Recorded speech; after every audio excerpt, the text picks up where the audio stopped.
How's it going? And welcome back. Today we'll feature Vespers by Barrister and Mann. And if you follow me on Instagram or anywhere else like Facebook, you've heard me talk about Barrister and Mann's prototype Purple Possum.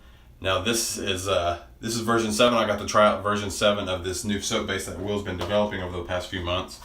And when I tried it, it was the best thing I'd ever used. It was mind-blowingly good, off the charts. And when I gave him my feedback for testing it, he told me that he was pretty sure he could make it better. And Excelsior, the base that Vespers has been released in, is the end result. So I'm very excited to try it. By all accounts, it's just insanely good and probably the best out there, and it's going to be very difficult for anyone to top it. This one, Vespers, is inspired by a town in Germany called Goslar, and they have this really famous Christmas market that people all over the world, it's internationally renowned, people all over the world come to see it because of the scenery. They're surrounded by fir trees up in the mountains, and it's crazy cool looking, and it's probably the most famous, if not the most famous, Christmas market on earth. But so Vespers is inspired by that, and it's supposed to be reminiscent of a quaint mountain towns where it's snowing and you see these like peaked rooftops with snow and surrounded by all these fir trees and all that.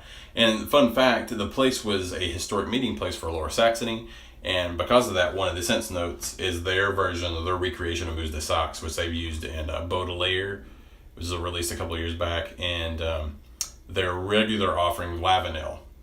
So it'll be interesting for me to see if I like this or not, because Mousse de Saxe is kind of irritates my sinuses sometimes. I like Lavanel the soap, but the aftershave caused me to sneeze, and so I had to get rid of the set. I just couldn't keep it, which was sad because I like the soap, but the aftershave is a little different.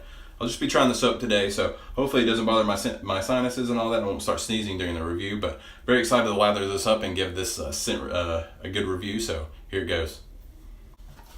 Alright, I've wet my face using my Simpson's Chubby 2 synthetic badger today. I loaded the sample from a bowl. So I did not bowl lather, I just loaded from the bowl. So I'm just going to put the excess on my face real quick. And the scent is already coming out very nice. The cranberry and the balsam are what I get the most, and the Fougere Accord. The Mousse de Saxe is lingering around, but I don't smell it as much as I did from the container. So that's good for me. We'll see how that lasts. Let's lather this up. Barrister and Mann's Fougères are pretty much unparalleled. So the fact that it has a Fougere Accord in here is exciting. And it's really liking it. It's already got a shine to it here. When I was testing version 7, I found it to be somewhere in between not Seville, but getting all their soap bases confused. Glissant and Reserve, it's somewhere in between there in consistency.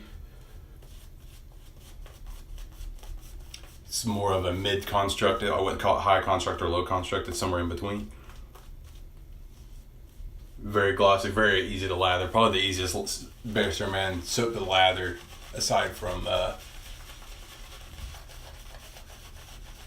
Lather, the Lather line. I wouldn't call it as thirsty as Reserve, maybe about like Glissant. The scent is, I would say it goes from about a 7 to an 8, maybe an 8.5. Pretty strong. In fact, I'm going to say it goes from I'm going to say 7.5 to a 9. This is a pretty strong soap. Not everybody's going to be able to tolerate it because Barrister and Mann makes complex scents, and everybody's going to get something a little different. Thankfully, I do not get much rose from this. Rose kind of tends to irritate my sinuses as well as Mousse de Saxe. I don't know if I'm pronouncing that correctly or not. Someone can correct me, or I'll correct it in the video.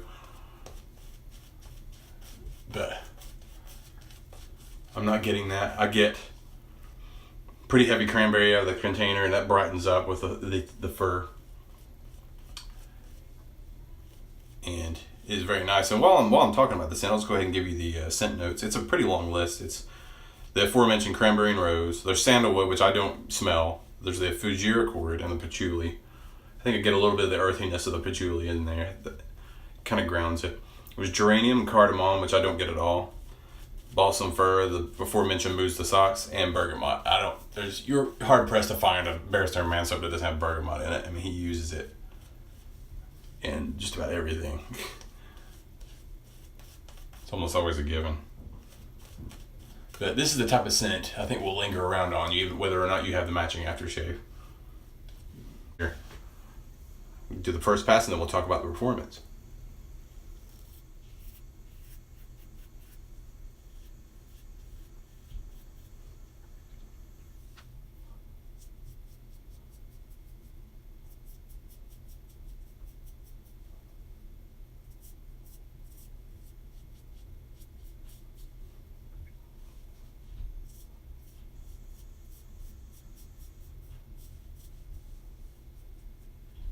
All right, great first pass. Unparalleled slickness and residual slickness. And I've improved the lighting in here, so I don't know if you can actually see the glossiness, but the consistency is pretty much the same as the PP7 that I tried. And I came up with this weird description of the lather. If you dial it in, it's a lot of people say whipped cream or yogurt or something like that. It's not yogurt. It's this is like more like marshmallow snot paint. That's how I described it to him. It's very glossy, very soft. The coverage is excellent. Just like barely feel the razor on my face right now. Now there are a few of the more elite bases that have come out recently. The PAACK7 and Peter Charcolis's the Club formula, which have all been highly touted. People put them up there with the Holy Cow Donkey Milk and all that. I've not tried those two, but I can say this is the best one I've ever used. And I would put it higher than B&M Reserve, which was probably my favorite one, and Declaration Grooming Icarus. I would put those maybe tied for second and third behind this one. That good, guys. Excellent shave here with Vespers. The Excelsior base did not disappoint me at all. There's absolutely no need for a post-shave product. If you don't want to spend, double the money and spend $50 for the set, you don't need the aftershave. I mean, if that's your thing, sure, okay. But this is probably going to linger on for a while. I can smell it like I put aftershave on. It smells like I have. But yeah, don't need a post-shave product. And as I was rinsing my face off, I was like, man, this is like off the charts good. How do you score this? Do I retroactively score everything else I've used down a point? And then I remembered a scene from the movie This Is Spinal Tap. Hilarious movie if you've never seen it. It's from the 80s. It's a fake documentary about rock stars.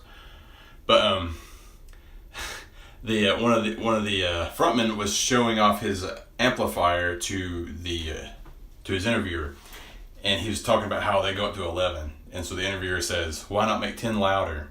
He just looks confused and he goes, "Well, these go up to 11." Excelsior goes up to 11, guys. I mean, there's just no other way to put it. I mean, I'm just going to probably just put 11s on everything on the chart you see after this, if I can. We'll see how that goes. But yeah, awesome. And the scent is great. It's very unique. You get the feeling that you're in this like festive atmosphere with kind of a fruity, like holiday perfume in the air, but there's a dry down that's very earthy, and that's the patchouli and the balsam fir, and probably a little bit of the mousse de Saxe.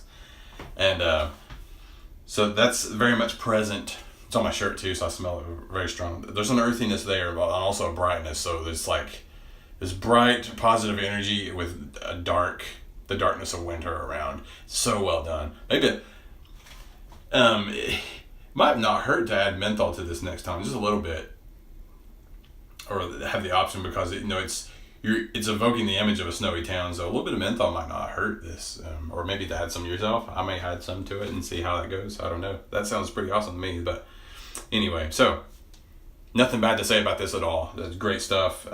If you don't like the scent out of the container, please lather it up because it changes. It got a lot brighter, a lot stronger. The things that I didn't like as much out of the container kind of subdued. So it's a complex scent. You'll get something different than I did. So don't write it off right away. And if you don't like it, this will be discontinued soon because it's a seasonal. It probably won't be back for a while, if ever. So you will be able to move it on the secondary market if you don't like it, and you probably won't lose hardly any money. So it's a low risk in my opinion, even if it is $24.99 a jar. A little steep, but their seasonals are up there because they use more premium oils to scent it.